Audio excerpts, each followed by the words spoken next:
पिछले एपिसोड में हमने देखा था कि एंजल को अपना ब्रेक थ्रू करना था, तो वो ब्रेक थ्रू करने के लिए लग जाती है और किन्नान जो था वो उसकी ब्रेक थ्रू करने में हेल्प कर रहा होता है। उसका काम था कि आसपास जो भी खतरे आएंगे उसको रोकना, ताकि एंजल को कोई भी परेशानी ना हो अपना ब्रेक थ्रू करने में। लेकिन फैंग जो था उसको ये सबसे बेस्ट मौका लगता है किन्नान की जान लेने का, क्योंकि किन्नान अभी अकेला है और वो बिल्कुल मिस्टीरियस जगह पर है। वहां जाकर उसको मार दिया जाए तो किसी को कानों कान खबर नहीं होगी। तो वो शियाओ फेपिंग नाम के बंदे को भी अपने साथ शामिल कर लेता है, जो कि उसका सबसे खास दोस्त है। और वो सब चले जा चुके थे किन्नान को जान से मारने के लिए, लेकिन किन्नान भी उनसे बहुत बढ़िया तरीके से फाइट करता है। जिसके बाद यहाँ से ये एपिसोड शुरू होता है। तो इस एपिसोड की शुरुआत में फाइट के वजह से एंजल को बहुत ही खतरनाक वाला अटैक जाकर लग चुका था, जिस वजह से उसकी हालत पूरी तरह से खराब हो जाती है। किन्नान भागकर उसके पास आता है और उसको संभालने की कोशिश कर रहा था। उसको तो समझ ही नहीं आता कि आखिर एंजल के साथ ये क्या हो गया। जैसे ही ये अटैक यहाँ पर एंजल को लगा था, उसको पुरानी चीजें याद आने लग जाती हैं, जहाँ वो एक जगह पर अकेले बैठकर रो रही थी और उसके आसपास की सारी चीजें जल रही होती है। एंजल कह रही थी कि आखिर तुम लोगों ने ऐसा मेरे साथ क्यों किया, आखिर हमने तुम्हारा क्या बिगाड़ा था जो तुम लोगों ने मेरा पूरा का पूरा घर ही बर्बाद कर दिया। देखो सब चीज में तुम लोगों ने आग लगा दी है। लेकिन एंजल यहाँ पर किन लोगों से क्या कह रही थी इसके बारे में अभी हमें नहीं बताया जाता, लेकिन देखकर ऐसा लग रहा था कि एंजल का जो घर होगा और उसके शायद जो परिवार वाले होंगे उनके साथ बहुत बुरा हुआ होगा। किसी दुश्मन ने वहां पर आग वगैरह लगा दी होगी। तो वही चीज अब यहाँ पर एंजल को याद आ रही थी, जिस वजह से वो और भी ज्यादा इमोशनल हो जाती है। वो चिल्लाते हुए कह रही थी कि मम्मी पापा आप कहाँ हो, आप ठीक तो हो ना, मुझे कुछ समझ नहीं आ रहा कि अब मैं अकेले क्या करूंगी। सब कुछ तो बर्बाद हो गया, सब खत्म हो गया। बहुत ही डरावना और काफी दुख से भरा हुआ पास्ट लग रहा था एंजल का, लेकिन असल में उसका पास्ट क्या था वो तो अभी हमें नहीं बताया जाता। किन्नान बेचारा एकदम इमोशनल होते हुए एंजल को संभाले हुए था। उसको खुद समझ नहीं आ रहा होता है कि वो करे तो करे क्या। एंजल जो थी वो यहाँ पर किन्नान से कहती है कि देखो किन्नान, मैं यहाँ पर तुम्हें ना ऑर्डर देती हूँ, एक एंजल के नाते ऑर्डर दे रही हूँ, चाहे दुनिया इधर की उधर क्यों ना हो जाए, चाहे मैं यहाँ पर मर ही क्यों ना जाऊँ, लेकिन मुझे अकेला मत छोड़ना, हमेशा मेरे साथ ही रहना, चाहे दुनिया इधर की उधर क्यों ना हो जाए। जब तक तुम मेरे साथ रहोगे मेरे अंदर जिंदा रहने की इच्छा जाहिर रहेगी, और जब तुम छोड़कर मुझे चले गए ना तो मैं जिंदा रहने के बाद भी शायद खुद को ना संभाल सकूं। आज जो भी हुआ है उसमें तुम्हें खुद को दोष देने की कोई जरूरत नहीं है, तुम्हारी वजह से कुछ नहीं हुआ। जिन्होंने भी मेरे साथ इस तरह की हरकत की है ना, उनका जो बदला होगा वो मैं खुद अपने हाथों से लूंगी। तुम्हें कुछ करने की जरूरत नहीं है, तुम्हें किसी चीज की टेंशन लेने की जरूरत नहीं है, लेकिन उससे पहले मुझे एक डीप स्लीप के अंदर जाना होगा। मुझे जी भर के तुम सो लेने दो, उसके बाद मैं हुआ तो दोबारा से होश में आ जाऊंगी। किन्नान के भी आंखों से आंसू निकल रहे थे। वो खुद भी बहुत ही ज्यादा इमोशनल हो चुका था कि आखिर ये सब क्या हो गया। लेकिन इस चीज को देखकर शियाओ फेपिंग जो था वो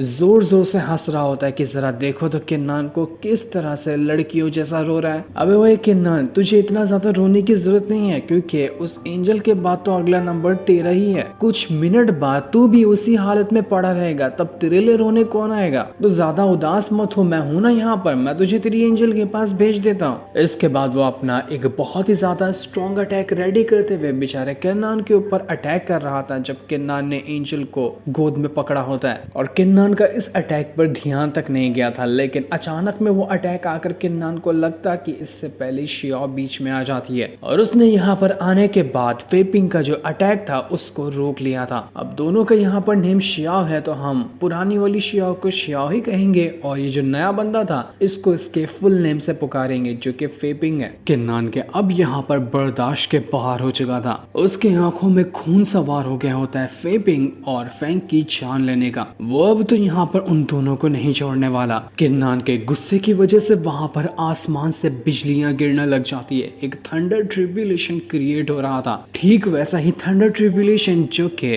किन्नान जब ब्रेक थ्रू करता है तब क्रिएट होता है। इस चीज को देखकर यहाँ फेपिंग की हालत खराब हो जाती है कि बाप रे ये क्या हो रहा है। देखते ही देखते किन्नान के अंदर से भी थंडर की पावर बाहर निकलने लग गई थी कि मानो वो यहाँ पर अपना एक बार फिर से ब्रेक थ्रू कर लेगा, वो भी सिर्फ अपने गुस्से की वजह से। और जब यहाँ पर वो जो फेपिंग इस चीज को देखता है तो वो कहता है कि मैं मान ही नहीं सकता कि तुम यहाँ पर सिर्फ अपने मार्शल एम्परर लेवल पर हो, तुमने अपने मार्शल एम्परर लेवल के भी पीक को आज अचीव कर लिया। मुझे नहीं पता था कि तुम इतने ज्यादा स्ट्रॉन्ग होगे। मार्शल एम्परर लेवल के पीक पर तो मैं खुद भी नहीं हूँ। केन्नान तो बस यहाँ पर सिर्फ उसकी बातें सुन रहा था और उसकी बातें सुनने के बाद वो अपने विंग्स को बाहर निकाल लेता है ताकि उस फेपिंग को जान से ही मार डाले। इसके बाद वो ऐसा घसीट के पंच मारता है फेपिंग को कि फेपिंग जाकर जमीन के अंदर ही धंस चुका था। इतना खतरनाक वो पंच उसको वहां पर लगा होता है। पर केन्नान यहाँ पर भी नहीं रुकता। एक के बाद एक करते हुए उसने अपने अटैक की बारिश कर दी थी फेपिंग के ऊपर। हर एक अटैक इतना ब्रूटल तरीके से फेपिंग को लगता है कि उसकी हड्डियां वगैरह तक टूट जाती। जितना उछलते हुए वो यहाँ पर आया था, मार मार कर केन्नान ने उसकी हालत खराब कर दी होती है। वो सारा का सारा एंजल का गुस्सा इस फेपिंग के ऊपर ही उतार रहा था।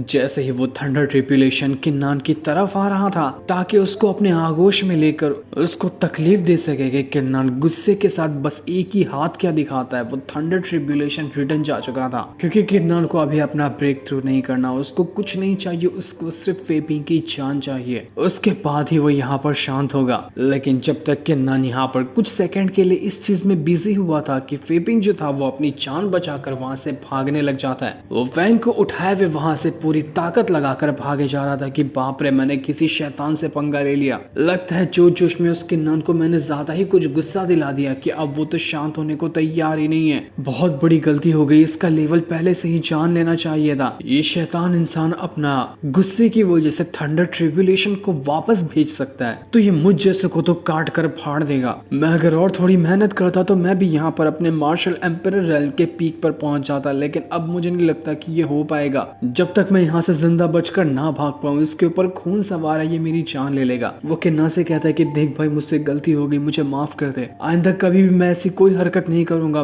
मैं अपनी गलती के लिए शर्मिंदा हूँ, मुझे मत मार, मुझे जिंदा जाने दे, ये तेरा एहसान मैं कभी नहीं भूलूंगा। लेकिन केन्नान कुछ भी सुनने को तैयार नहीं था। उसको कैसे भी करके बस फेपिंग को जान से मारना था। फेपिंग के पास जो भी छोटे मोटे अटैक थे वो उन अटैक की मदद से केन्नान के ऊपर अटैक करने की कोशिश करता है, लेकिन इससे तो केन्नान को कुछ भी नहीं होता। और वो अपनी स्वॉर्ड लिए जैसे ही फेपिंग की तरफ बढ़ रहा होता है कि उसके अटैक करने से पहले ही फेपिंग जो था वो एक पोर्टल बनाकर वहां से किसी वॉइड के अंदर घुस जाता है ताकि वहां जाने के बाद वो खुद की जान बचा सके। केन्नान का खून खोल चुका था कि अब ये दुनिया के किस भी कोने में क्यों ना घुस जाए, मैं तो वहां पर भी जाकर इसको मारूंगा। वो जो लड़की जो कि केन्नान के स्पिरिचुअल वर्ल्ड के अंदर रहती है, वो केन्नान से कहती है कि रुक क्यों गए, चलो मैं हूं ना तुम्हारे साथ, कुछ नहीं होगा, हम जाकर उस फेपिंग को जान से मार देंगे। तो ये सुनकर केन्नान को भी यहाँ पर थोड़ी सी हिम्मत आती है और वो भी अब उसी वर्ल्ड के अंदर चला जाता है। जाते हुए वो बस एंजल से कह रहा था कि एंजल मेरा इंतजार करना, मैं वापस जरूर आऊंगा, वो भी बदला लेकर आऊंगा।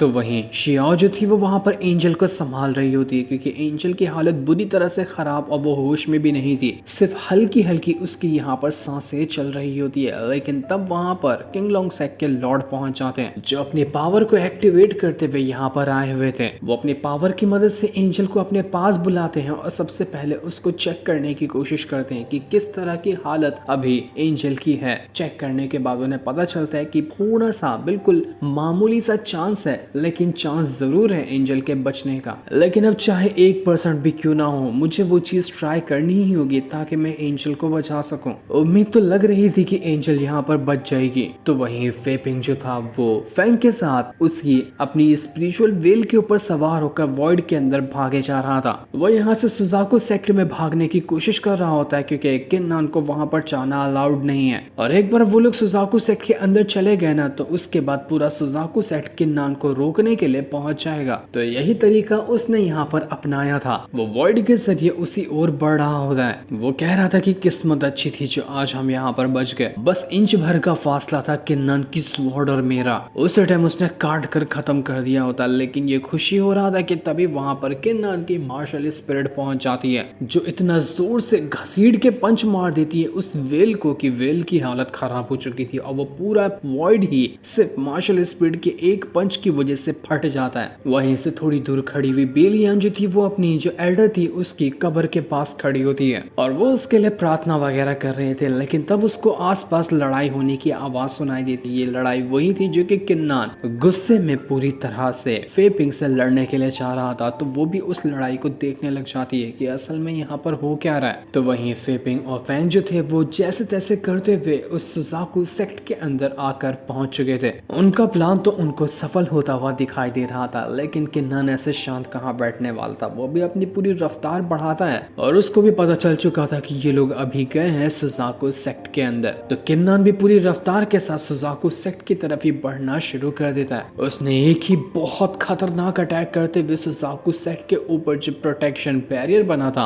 उसी को तोड़ दिया था। और अब किन्नन, जिसको परमिशन नहीं है सुजाकू सेक्ट के अंदर जाने की, वो अंदर जा सकता है क्योंकि प्रोटेक्शन बैरियर तो टूट चुका था। लेकिन जैसे ही प्रोटेक्शन बैरियर टूटा था, सुजाकू सेक्ट के जो कोर डिसाइपल एल्डर वगैरह थे वो सब तुरंत ही भागे भागे वहां पर आते हैं कि असल में यहाँ पर हुआ क्या हो रहा है यहाँ। वो यहाँ पर किन्नन को देखकर कहते हैं कि किन्नन, तेरी हिम्मत कैसे हुई यहाँ पर आने की? तुझे पता है ना ये सुजाकू सेक्ट है और तुझे यहाँ पर आना अलाउड नहीं है, तो आखिर तू यहाँ पर आया तो आया कैसे? लेकिन किन्नन कहता है कि भाड़ में गए तुम लोग, मैं आज कुछ भी नहीं सुनने वाला। कोई ऐसा इंसान है जो कि तुम्हारे सुजाकू सेक्ट के अंदर है, मुझे उसको मारना है और जो भी मेरे रास्ते में आएगा, मुझे रोकने की कोशिश करेगा तो मैं बिल्कुल उसकी जान ले लूंगा। अगर अपनी जान की खैर चाहते हो तो मुझसे दूरी बना कर रखो। किन्नन एक के बाद एक करते हुए जितने भी सुजाकू सेक्ट के डिसाइपल उसको रोकने के लिए आ रहे थे सबको पकड़ कर मार रहा था। कोई भी डिसाइपल यहाँ पर किन्नन को रोक ही नहीं पाता और मार मार कर किन्नन ने अनगिनत डिसाइपल की वाट ही लगा दी थी, वो भी कुछ मिनट के अंदर। फैंग और फेपिंग दोनों जो थे उनकी आंखें फटी की फटी रह जाती है। उनको अपनी मौत उनके सामने दिखाई दे रही थी। उनका सुजाकू सेक्ट के अंदर आने का प्लान भी यहाँ पर फेल हो गया। उन्हें लग रहा था कि वो यहाँ पर आकर बच जाएंगे और डिसाइपल वगैरह उन्हें बचा लेंगे, लेकिन ये किन्नन तो डिसाइपल को धूल मिट्टी की तरह उड़ा रहा है। कुछ टाइम के बाद तो अब डिसाइपल की भी फट कर हाथ में आने लग जाती है। वो लोग भी अब किन्नन से डर कर भागने लग गए थे कि ये किन्नन एकदम पागल होकर आया है, वो किसी को नहीं छोड़ेगा।